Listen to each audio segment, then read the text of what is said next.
Hey guys, greetings, it's Rick here. Listen, I've just got for you today a quick tip to get the adhesive off the hair system. Yesterday I took this system off and I put it in to soak in some C22 and it soaked overnight, and I've started getting it off presently, kind of rubbing it off there if you will. And so this is a super easy, simple process. So I get like a cotton ball or even some toilet paper.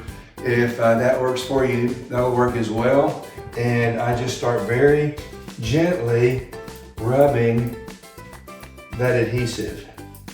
And as I do, it starts rolling back off of the hair system.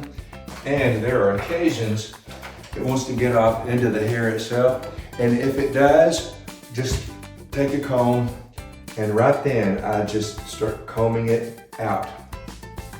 And now I'll tell you, you kind of want to keep a fresh cotton ball in this business, because once it gets some adhesive on it, then it gets slick and it won't rub. I usually wind up using about 6 or 8 to get the glue completely off of a system. Good. Here we have a nice system with all of the adhesive off of it. It's still got, you know, a little bit of gook on it, but I'm gonna spray it with a little bit of alcohol. And I'm gonna take another cotton ball and I'm just gonna give it a once over with that. Another little tip here, looking at this one I have on my head, I really need a new system altogether. This one I put on in the front edge of it. You know, I'm always bragging about how great the front edge looks, and a lot of times it is undetectable, but after, you know, a few days it gets to where if you really looked hard you could find it, but people don't do that. But this one, there's no way to get that edge looking good. I've trimmed on it a couple of times, which you can do. You've cut it the very first time to get all that extra skin off. Then after you've worn it for, you know, 3 weeks or so, maybe the hair is thinned out a little bit more than it was in the front, and all of a sudden you've got a pretty good hunk of skin in the front again. Just cut it off again.